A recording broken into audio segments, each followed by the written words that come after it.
Simagic has redefined the sim racing experience for many of you watching right now. In fact, I think they changed my outlook on sim racing too. We've all been eagerly awaiting these pedals since they were announced all the way back in 2020. It has taken a while, but here they are in all their glory. Was it worth the wait? And what did these pedals give us, if anything, that we can't already get from similarly priced competitors? Thanks to Simwear.eu, one of Europe's largest carriers of Simagic stock, I got to test and review these pedals for the past few weeks, and today I'm delighted to be able to share my thoughts with you. I'm Lawrence, welcome to the channel.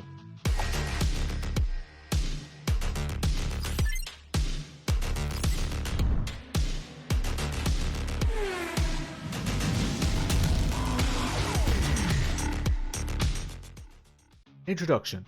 On the left you'll see all the sections in this video. I've put timestamped links to each section in the description below. While you're down there, please hit the thumbs up button to help YouTube suggest this video to others like you. 70% of the people who watch my videos are not subscribed. Please consider subscribing and hit the notification bell if you want to be notified about upcoming reviews. Just 2 years ago, Simagic was a new name on our lips, and they made a huge impact on the direct drive wheelbase market.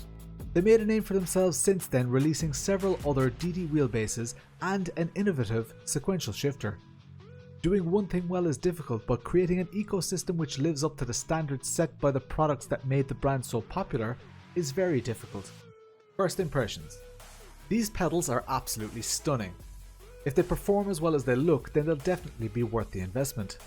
The level of detail and machining is top class, and the minimalist design makes them look incredible on a rig, and also relatively easy to keep clean. Adjustments require minimal amounts of tooling, and the software is really good. I'll cover that in more detail later. The diamond cut pedal faces are mesmerizing to look at, and the hidden bolts make them feel a little different to other pedal sets. In fact, the whole design of these pedals is extremely minimalist as far as the shapes are concerned.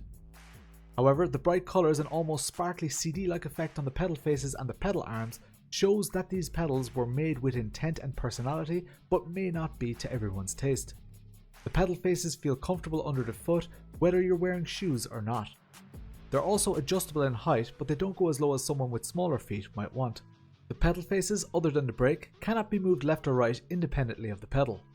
However, each pedal requires only 2 easily accessible bolts, so moving the pedals left and right on the rigid baseplate is surprisingly easy. Initially, I worried that the minimal design would lead to structural issues, but other than the lateral movement in each of the pedal arms, it's actually quite sturdy.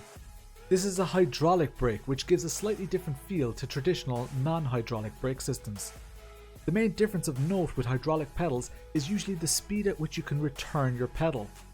It's ever so slightly slower and more predictable with a hydraulic pedal set. This is more noticeable the more travel you allow your pedal.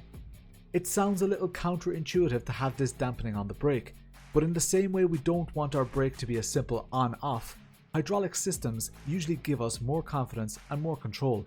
I'll go into a little bit more detail on this later. These pedals felt intuitive, even on my first drive. The software blew me away, and it's a very welcome addition. I had no calibration or compatibility issues in the simulators that I tried. The faces of the pedals are a little bit small, but are extremely nice under the foot, even when not wearing racing shoes. The base plate is simple but effective. There are loads of mounting holes, and there's enough pedal adjustment to get the pedal spacing the way you'd like. One thing of note is that there's little or no forward or back adjustment on these pedals. I didn't notice this to be an issue as such, but it's just something to be aware of, as you do have this adjustment in many other pedal sets. Other than the little reservoir and cool spring setup, you wouldn't know that this is a hydraulic setup at a glance. It's very clean and compact. The hydraulic system is sealed, and it should require no real maintenance. The braided hose is not too long, and even the brackets look really tidy. This system was designed for sim racing. It doesn't look DIY in the slightest, which for a set of pedals is a difficult thing to achieve. Price. As these pedals are hydraulic and aimed at the high-end sim racer, they're also priced accordingly. They start at €799 in Europe and around $780 in the USA. For that reason, people who are in the market for these pedals will be looking to buy once and never upgrade again. There are some different options and configurations that you can get with these pedals. For context, the set that Simwear.eu sent me is the base model with no added extras. It's even the 100 kg sensor model that I purposely requested. For €50 extra, you can get a 200 kg load cell in the brake. Honestly, if I was buying these before trying them, I would have gone for this option as it's relatively affordable and great for pub talk. In reality, the 100 kg is plenty for me. I'm a big guy with plenty of experience with loads of different pedal sets. I can reach the full 100 kg limit of the sensor, but for the type of racing I do, 200 kg might be overkill as I rarely braked at full force during this review. If you are using this as a training tool for real life racing, I would recommend the 200 kg just in case. Other options include a longer throttle pedal, which looks excellent. I did not get the chance to use this, but again, if I was buying this set, I would go for this option as it would not only make for a more comfortable pedal, but it would also help with heel toe. There is also a slightly raised carbon heel plate option, but it seems that this is not listed on most reseller websites. As well as being an aesthetic piece, this raised heel plate can give additional comfort and ergonomics, especially for those with smaller feet. That said, I'm not sure if I would buy that upgrade myself. Installation, hardware. Installation was super simple. The pedals come pre-assembled other than the faceplates and only require 2 bolts each to mount to the baseplate. I did worry at first that these 2 bolts would cause issues, but as the forces we put on the pedals are not lateral forces, this was probably less of an issue than I originally anticipated. I did initially wonder how the hydraulic cylinder should be mounted, but there's a handy little bracket which allows you to tuck it out of the way. Some have it mounted vertically, and that can look very cool too. I was worried about this configuration as I'm pretty sure you need to keep the cylinder below the reservoir for the best performance with any hydraulic system. Simagic does actively promote this mounting solution as an option, so I tried it, and although there was no noticeable functional performance difference, it does look nice. There are 8 mounting holes on the baseplate, so finding a pattern that suits you is especially easy on a profile rig. The baseplate is extremely strong, albeit slightly longer than anticipated. I'm not sure why it needs to be any longer than the outermost bolt. This could cause mounting issues for some users. The control box for the pedals feels a little bit like a spare wheel. It's just slightly out of place on this pedal set. I would have loved for them to take a cleaner approach and try to build these electronics into the baseplate or into one of the other pedals. If and when you do hide it, make sure to hide it well because it has a very bright green LED on it, similar to the one that shines brightly on the front of the Alpha wheelbases. I understand there's a need for an LED, but it definitely doesn't need to light up the entire floor under my rig. Installation, software. This was the biggest surprise with these pedals. I expected the hydraulic system to be good. I expected the overall product to be in line with the quality of other Simagic products. What I wasn't expecting was the super simple software. Calibration is as simple as can be. I didn't notice any signal fluctuations or calibration issues after my very first calibration. One major thing of note here is that the pedal software is not the same package as the Simagic wheelbases use. It's a standalone package which does not need to be running while the pedals are in use, unless you're actively tuning them. The Simagic P2000 software is simple and highly effective. I first saw software like this when I reviewed the Heusenfeld Sprints 2 years ago. I remember it being very useful and one of the biggest selling points of those pedals. You see, high-end pedals are usually super sensitive, highly customizable, and as a result can require quite a bit of knowledge to calibrate and tune. Software like this makes life so much easier. It's also quite technically difficult to achieve, and many other high-end pedal manufacturers don't provide software like this with them. Throttle. The throttle is a thing of beauty. At first, it seems like there's not much adjustment on this pedal, and that worried me. You can adjust the throw of the throttle within a certain range. This is quite easy. However, I do recommend tightening this bolt once finished adjusting. You can further adjust the throw and weight by adjusting the angle at which the piston attaches to the pedal arm. There are 4 adjustment heights here, and strangely enough, I liked the lowest setting the most. I would have assumed that I would go for one of the higher ones. I think that I like this lower setting because of the incredible damper on this pedal. The damper adjustment is extremely nice. I've never seen adjustment like this on a pedal, and it's just so easy to change the weight of the throttle pedal.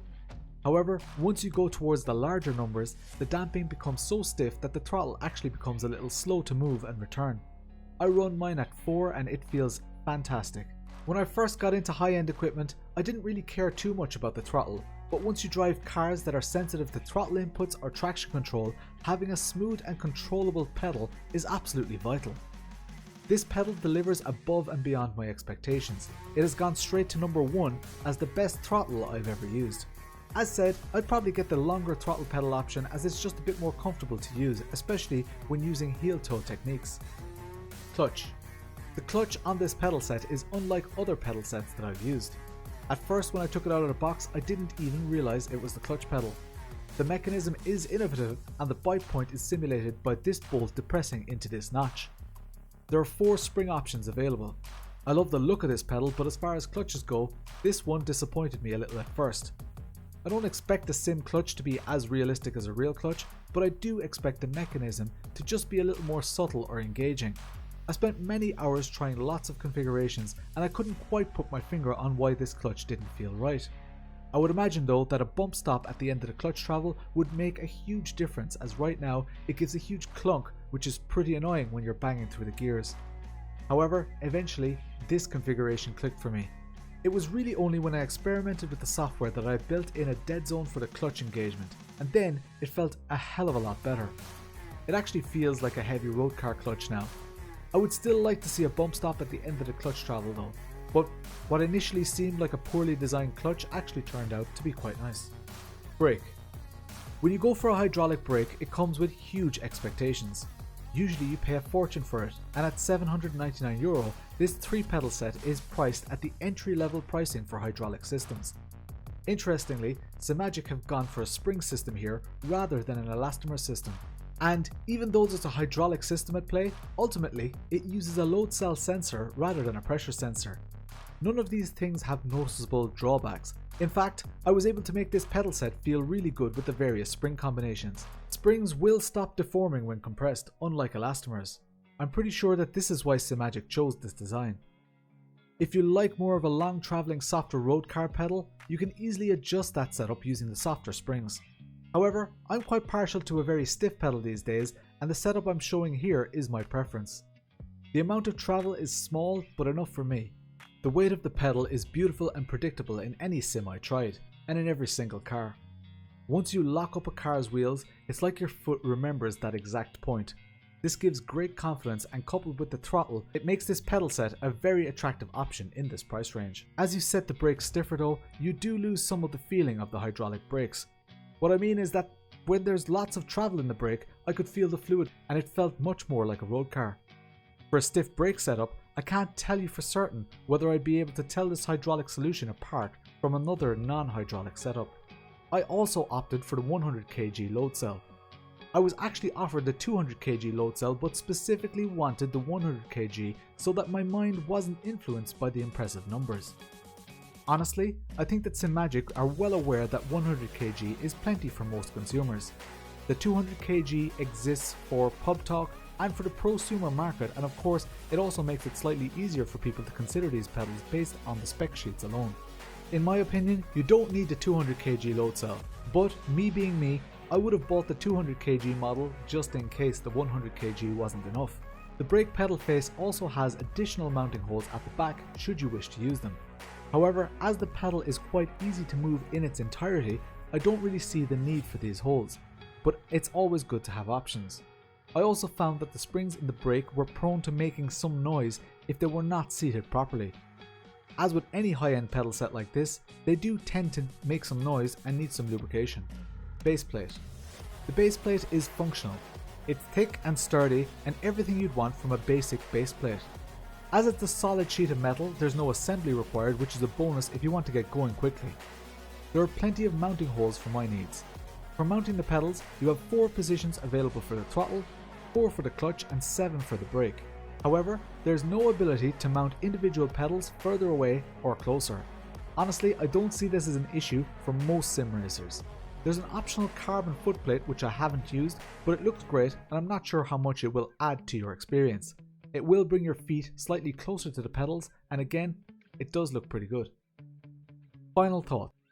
My hopes were high for these pedals, and in many ways, they've delivered exactly what I expected and even exceeded my expectations. The throttle and brake are amazing as a combo, and they rank up there as possibly the best combo that I've ever used. The throttle is definitely the best feeling throttle pedal that I have ever used. This again is highly subjective, but the fact that you can adjust this pedal set to be quite light in a toolless and user-friendly way is really great to see. However, the clutch in its default configuration is the weakest link in this chain. It didn't feel great to me and is quite noisy for me due to the mechanism which, although innovative, doesn't quite hit the mark for me. As said, adjustments are almost toolless. This makes them inviting and approachable. When you spend €799 on a pedal set, you want to know that you can tweak them to your own liking. Adjustments are somewhat limited compared to some other pedal sets that I've reviewed, but this isn't necessarily a bad thing, as I still found that there was a large range of adjustments to allow me to test out different driving styles and configurations. Do tighten up those pedal faces well when you first install these pedals. I found that out the hard way, and had them come loose during a championship race live on a stream. Heel and toe is manageable, but slightly uncomfortable unless you're wearing shoes. I expect this to be less of an issue if you buy the longer throttle pedal. The control box is a little awkward and it really doesn't fit in with the clean look of this device. It looks like one team started designing the pedals and another was responsible for the electronics, and they met a week before the production started. Having said that, it's quite easy to hide this control box, out of sight, out of mind. It also means that if something goes wrong, it's very easy to replace. It's interesting that they went for springs instead of elastomers in the brake. They also opted for a load cell rather than a pressure sensor. In practice, things like this make very little difference to most users, and the springs definitely look nicer than elastomers do. The springs stop deforming once they've done their job, whereas elastomers would require a cup system or something like that to limit their travel to achieve similar. Simagic offers a 200 kg load cell, but I don't think you need it unless you're a real life racer or want to brag to your friends about your load cell size. There's a breather hole on top of the reservoir, and when using softer spring setups, this can wheeze a little and it's quite audible. It's less noticeable for shorter brake travel. It also suffers from a little bit of spluttering, especially when you move the pedals around. Be careful, as they do contain real brake fluid and you don't want to get that on your floors or anything else really. I'd like to see a little hat on the breather hole, and I'd like to see a less toxic fluid being used. I did experience some spilled fluid from this breather hole, but I did not experience any leaks elsewhere in the system. Quality control does appear to be an issue with these pedals currently. The throttle pedals have been reported to have issues, but I also understand that after sales service from the resellers is exceptionally good. Please find a full list of authorized Simagic resellers in the description below. The wobbly pedals, as discussed earlier, are an area of concern, although they don't affect the use or performance in a noticeable way. I understand that the latest version of these pedals no longer has this issue that I experienced. I do hope that any other quality control issues are also fixed as soon as possible. The software is a breath of fresh air. It's the thing that makes great pedals excellent. There, I said it. These pedals are excellent. I'd like to see the clutch being improved upon, but that doesn't mean it's a bad clutch. It just doesn't live up to the throttle and brake. Other things I'd like to see would be the elimination or integration of that control box, an adjustable heel plate for comfort, and a slightly shorter base plate. Other than that, the aesthetics and functionality of these pedals are world class. They were intuitive to use and set up. They're utterly beautiful and quite possibly the best looking pedals I've had on my rig. If you've enjoyed this review, do please consider giving it a thumbs up, as it helps to suggest this video to others like you. I've thoroughly enjoyed my journey with these pedals, and they may even find a permanent spot on my rig. I'm Lawrence, I'll chat to you later.